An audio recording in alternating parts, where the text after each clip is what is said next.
Hello, everyone. Welcome into my office here at Bethany. Blessed to have you with me today.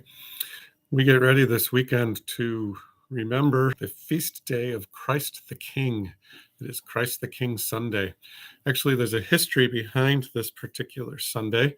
We all kind of know the ramifications of Christ as our King, the Prince of Peace, Wonderful Counselor, all the things that we see described of the Messiah as we get ready for Christmas. But actually, Christ the King is a rather interesting history to it. It only began in 1925. It was Pope Pius XI who instituted the Feast of Christ the King. And he was very intentional. He was reminding people that we are to give our allegiance to Jesus, the Messiah, to our spiritual leader in the heavenly kingdom, and not to any earthly leaders.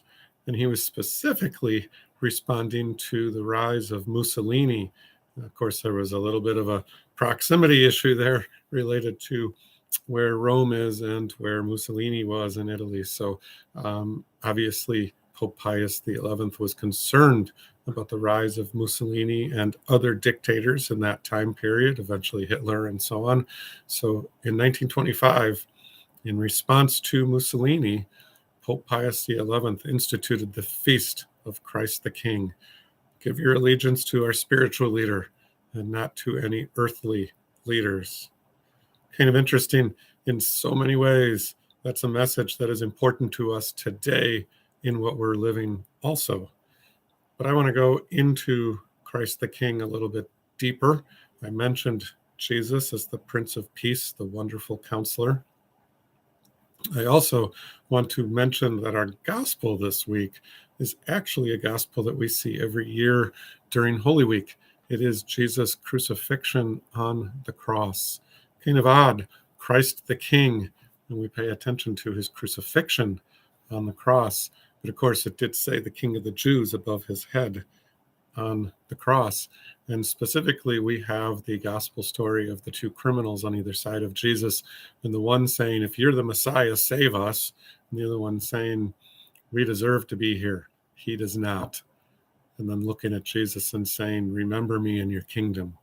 And Jesus responds to the humble criminal by saying, you will be with me in paradise this day.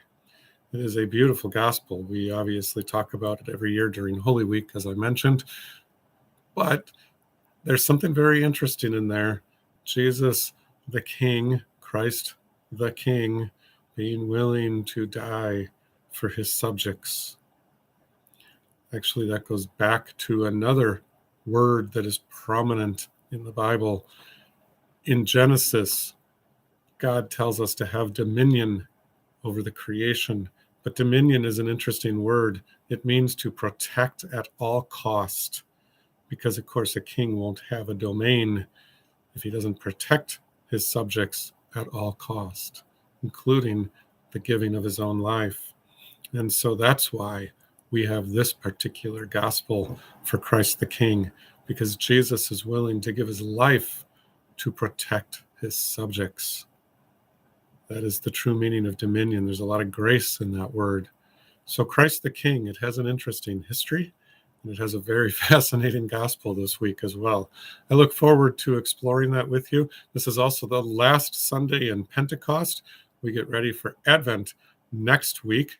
We also have Thanksgiving next week. We have a lot to be thankful for here at Bethany, such as 150 years of ministry, right? This is the day the Lord has made. Let us rejoice and be glad in it. Thanks be to God. Amen.